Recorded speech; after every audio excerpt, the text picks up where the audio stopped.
अस्सलाम वालेकुम स्टूडेंट्स। उम्मीद है आप सब खैरियत से होंगे। अल्लाह ताला आपको और आपके सब घर वालों को अपने हिफ्ज़ व अमान में रखे।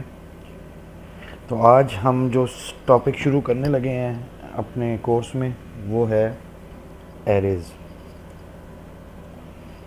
तो ये बेटा प्रोग्रामिंग वर्ल्ड के अंदर एरेज़ से आपका ताल्लुक़ अगर आप जुड़ रहा है तो ये फिर अगर आप इस फील्ड में अपने कैरियर को परस्यू करते हैं तो फिर इससे आपका ताल्लुक़ हमेशा कायम रहेगा। तो कोशिश करूँगा कि आने वाले सीरीज़ ऑफ लेक्चर्स में आपको अच्छे तरीके से अरे की जो कॉन्सेप्चुअल अंडरस्टैंडिंग है वो आपको समझा सकूं और आप लोग उसको फिर एफिशिएंटली अपनी प्रॉब्लम सॉल्विंग के अंदर इस्तेमाल कर सकें। तो एरे के ऊपर बात करने से पहले जो अब तक हमने बात की थी उसके मुताबिक एक बात आप सब लोग जानते हैं कि जब भी आप किसी प्रॉब्लम को सॉल्व करते हैं तो उस प्रॉब्लम के अंदर जो एल्गोरिदम है उस प्रॉब्लम को सॉल्व करने का, उसके अंदर जब आप डेटा को सबसे पहले इसको यूँ कहते हैं कि जब आप किसी प्रॉब्लम को सॉल्व करते हैं तो आप सबसे पहले उस प्रॉब्लम का एल्गोरिदम बनाते हैं। एल्गोरिदम के अंदर वो सेट ऑफ स्टेप्स होते हैं जिनको आप किसी ऑर्डर में परफॉर्म करते हैं। अब जो स्टेप्स परफॉर्म होते हैं बेसिकली वो कुछ ऑपरेशंस होते हैं और वो ऑपरेशंस डेटा के ऊपर परफॉर्म होते हैं। अब उस डेटा को जब आप स्टोर करेंगे कंप्यूटर की मेमोरी में, तो जिस प्रोग्रामिंग लैंग्वेज में अंदर आप एल्गोरिदम को इम्प्लीमेंट कर रहे होंगे तो वो प्रोग्रामिंग लैंग्वेज आपको ऐसे कंटेनर्स देगी जिनके अंदर आप डेटा को स्टोर कर सकेंगे। तो अब तक की प्रोग्रामिंग में हमने जो कंटेनर पढ़ा था वो सिंपल क्या था, वेरिएबल था। ठीक है, तो इस बात को दोबारा से हम ये समझते हैं कि अगर हमने एक प्रॉब्लम सॉल्व करना है तो उस प्रॉब्लम के अंदर डेटा होगा और उस डेटा को जब हमने अपनी प्रोग्रामिंग लैंग्वेज के अंदर स्टोर करना है। अब एक्चुअली तो डेटा कहाँ स्टोर होता है आप सबको पता है, रैम में। ठीक है, तो इसका मतलब है कि जो भी प्रोग्रामिंग लैंग्वेज हम यूज़ करेंगे वो प्रोग्रामिंग लैंग्वेज हमें क्या प्रोवाइड करेगी। जी बिल्कुल ठीक कह रहे हैं आप, कंटेनर्स। और जो कंटेनर क्या होल्ड करेंगे, डेटा। ठीक हो गया। तो अब तक जो हमने कंटेनर पढ़ा था वो सिंपल क्या था, वो हमने पढ़ा था वेरिएबल। और आप लोगों को पता है कि वेरिएबल की कोई ना कोई टाइप होती है जो ये बताती है कि डाटा किस टाइप का स्टोर होगा और इसी तरीके से उसका कोई ना कोई साइज़ होता है। और variable hold space according to data type size, और वो कहाँ पे स्पेस होल्ड करता है, रैम में। ठीक है जी, तो इसीलिए हमने वेरिएबल की एक डेफिनेशन ये भी पढ़ी थी, it is a named memory location. अब यहाँ तक बातें आप सबको पता है। तो फॉर एग्ज़ाम्पल अगर मैं ये लिखता हूँ इंट आई, तो इसका मतलब क्या था कि एक मेमोरी के अंदर कंटेनर बनेगा जिसकी टाइप इंटीजर है और उस कंटेनर का नाम क्या है जी, आई। और नॉर्मली हम कहते हैं ये कंटेनर मेमोरी में 2 और 4 बाइट्स होल्ड करेगा। ठीक है, अब ये जो डिसीजन है कि वो इंटीजर मेमोरी में कितनी बाइट्स लेगा, 2 और 4, तो नॉर्मली हम ये कहते हैं कि अगर हमारा प्रोसेसर 16 बिट्स का है तो इंटीजर का साइज़ 2 बाइट है। और इसी तरीके से अगर हमारा प्रोसेसर जो है वो 32 बिट्स का है तो हमारा इंटीजर 4 बाइट का होगा। और इसी तरीके से अगर हमारा प्रोसेसर 64 बिट का है तो इंटीजर हमारा 8 बाइट्स लेगा। तो इसका मतलब है अकॉर्डिंग टू दी प्रोसेसर जो डिफरेंट आर्किटेक्चर्स हैं सीपीयू के, उनमें डाटा टाइप का साइज़ डिफरेंट होता है और डाटा टाइप का साइज़ प्रोसेसर डिपेंडेंट होता है। अच्छा जी, ओके जी। अब एक और बात, और ये जब हमने कहा वेरिएबल जो है it is a name memory location which holds और स्टोर्स अ सिंगल वैल्यू। तो जनाब, अगर मैं आपसे कहूँ कि आप एक प्रोग्राम बनाएं जिसमें आप अपनी एज स्टोर करके उसको प्रिंट करें, तो आप एज को स्टोर करने के लिए एक वेरिएबल बना लेंगे and you will be done.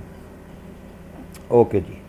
अब लेट्स सपोज हम ये कहते हैं कि जी हमने एक प्रॉब्लम सॉल्व करना है, और वो प्रॉब्लम ये है कि जी जीसीटी में एडीपी आईटी के अंदर जो स्टूडेंट्स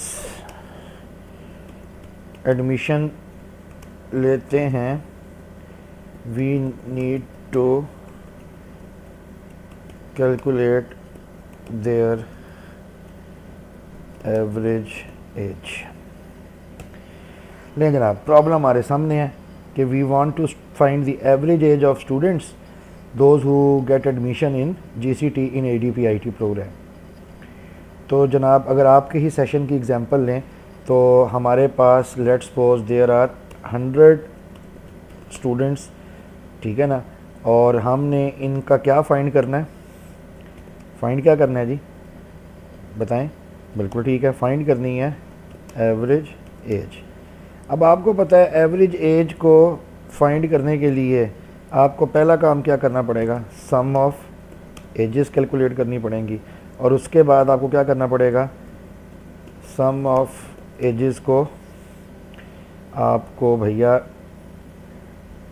डिवाइड करना पड़ेगा total number of students.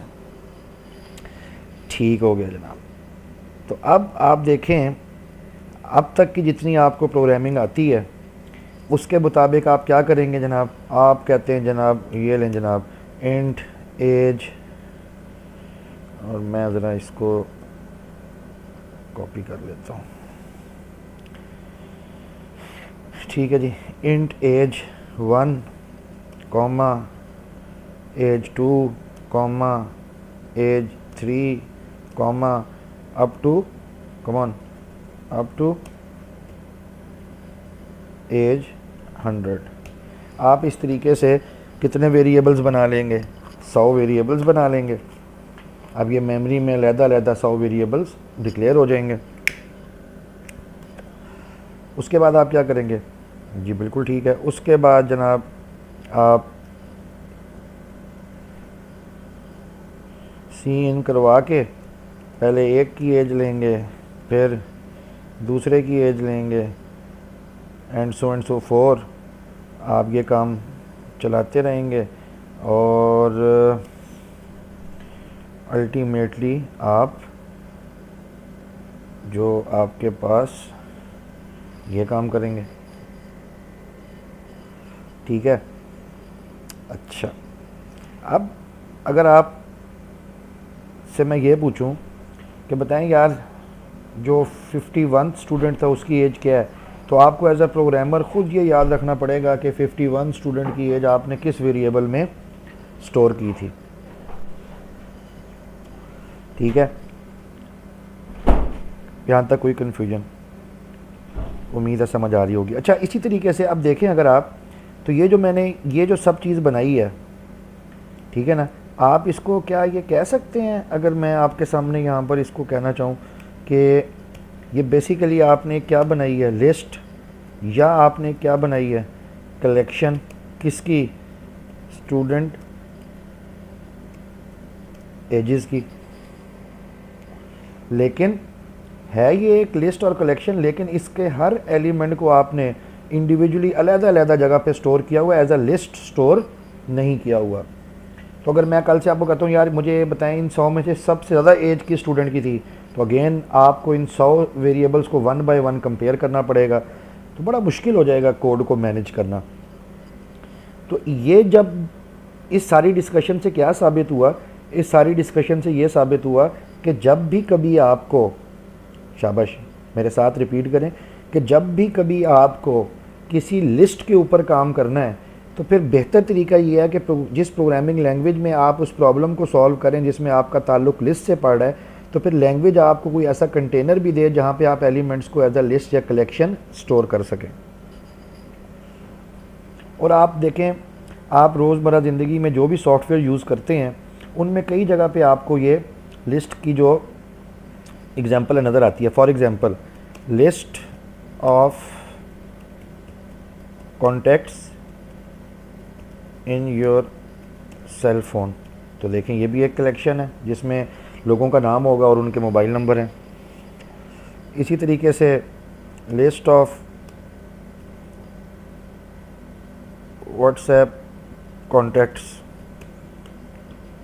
List of friends in FB. अगर आप जीमेल के पर्सपेक्टिव से देखें तो उन्होंने भी क्या स्टोर की होगी, list of emails of all users. तो इस तरीके से लाइफ में देयर आर मैनी प्रॉब्लम्स जहाँ पे आपका ताल्लुक़ किससे पड़ा होता है, लिस्ट। और लिस्ट क्या है, कलेक्शन किसकी, एलिमेंट्स की। ठीक है, तो इस सारी चीज़ को मद्देनज़र रखते हुए हमें अब ये बात समझ लग गई कि जनाब जब भी कभी हमने कलेक्शन पे काम करना है तो कलेक्शन को स्कैटर्डली स्टोर करने से कोड लिखना भी मुश्किल हो जाएगा और उस डेटा में से कोई मीनिंगफुल इन्फॉर्मेशन एक्सट्रैक्ट करना भी प्रोग्रामर के लिए प्रॉब्लमेटिक होगा, उसको एक्स्ट्रा ऑपरेशन परफॉर्म करने पड़ेंगे। तो फिर इन सब चीज़ों के लिए लैंग्वेज ने आपको क्या प्रोवाइड की, जी बिल्कुल ठीक है, लैंग्वेज ने आपको प्रोवाइड की एरे। तो अब अगर मैं आपके आसानी के लिए कुछ चीज़ें यहाँ से कॉपी करूँ और बाद में अगर हम इसको मज़ीद भी देखते रहेंगे तो देखें मैं कह सकता हूँ in simple English array means collection. So in C++ also an array is a collection of similar types of data. मतलब आप एक जब कलेक्शन बनाएंगे तो अगर आपने उसमें इंटीजर टाइप का डाटा स्टोर करना है तो सिर्फ एक ही टाइप का डाटा स्टोर होगा। तो इसका मतलब है अरे एक होमोजीनियस टाइप की कलेक्शन है जिसके तमाम के तमाम एलिमेंट्स की टाइप सेम होगी। आपने किसी की हाइट स्टोर करनी है तो लेट्स सपोज आप फ्लोट की अरे बना लें, तो अगर उसका एक एलिमेंट फ्लोट का है तो बाकी सारे भी फिर फ्लोट टाइप के ही होंगे। ठीक है ना।